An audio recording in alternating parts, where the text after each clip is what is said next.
Hi, Grayson, Isley, and Atlas. I want to read you a story called The Princess and the Goblin.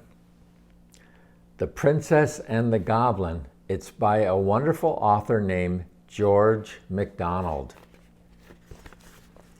Why the Princess has a story about her. There's the princess's castle, where she lives on a mountain with her father the king and her mother the queen. There was once a little princess whose father was king over a great country full of mountains and valleys. His palace was built upon one of the mountains and was very grand and beautiful. The princess, whose name was Irene, was born there, but she was sent soon after her birth because her mother was not very strong, to be brought up by country people in a large house, half castle, half farmhouse on the side of another mountain, about halfway between its base and its peak. The princess was a sweet little creature, and at the time my story begins was about 8 years old, I think, and then after that she grew rather fast.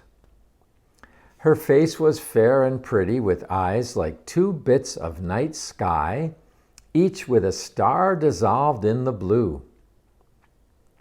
Those eyes you would have thought must have known that they came from there, so often were they turned up in the direction of the sky. The ceiling of her nursery was blue with stars in it, like the sky as they could make it.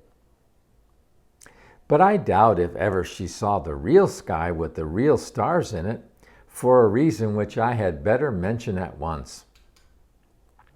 These mountains were full of hollow places underneath, huge caverns and winding ways, some with water running through them, and some shining with all colors of the rainbow when a light was taken in.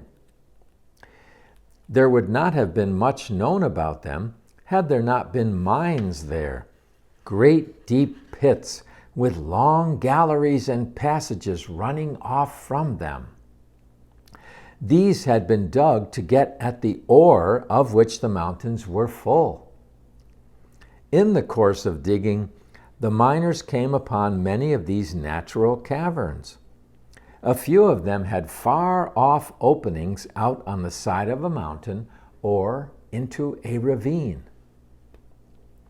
Now, in these subterranean caverns lived a strange race of beings called gnomes, and some called them goblins.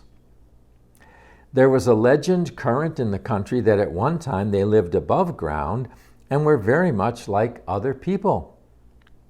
But for some reason or other, concerning which there were different legendary theories, the king had laid out what they thought were too severe taxes upon them, and had required observances of them they did not like, or had begun to treat them with more severity.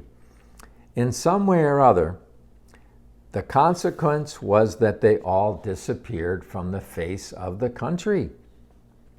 According to legend, however, instead of going to another country, they took refuge in the subterranean caves underground. They never came out of these caves except at night, and then seldom showed themselves in any numbers, and never to many people at once. It was only in the least frequented and most difficult parts of the mountains that they were said to gather even at night in the open air.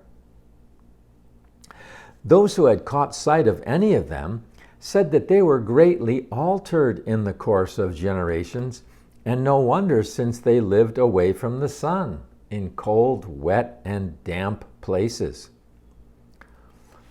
They were now not ordinarily ugly, but either absolutely hideous or ludicrously grotesque, both in face and form. There was no invention, they said, of the most lawless imagination expressed by pen or pencil that could surpass the extravagance of their appearance. But I suspect those who said so had mistaken some of their comparisons for the goblins themselves. The goblins themselves were not so removed from humans as these descriptions would imply. And as they grew older, they had grown in knowledge and cleverness, and now were able to do things that ordinary humans had no knowledge to do.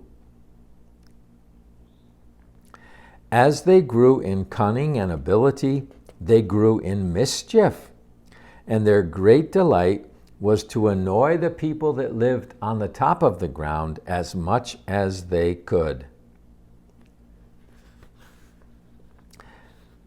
They cherished the grudge against those who occupied their former possessions, and especially against the descendants of the king, for it was the king that had caused them to go underground in the first place. In the process of time, the goblins had got a king of their own and governed themselves, minding their own business underground. It will now be very evident why the little princess was never allowed out at night. The people were much too afraid of the goblins to let her go out of the house at night, even with many adults around her. And they had a very good reason for that, as we soon shall see in the next chapter. Have a wonderful good night's sleep. I love you, and I'll see you at chapter 2.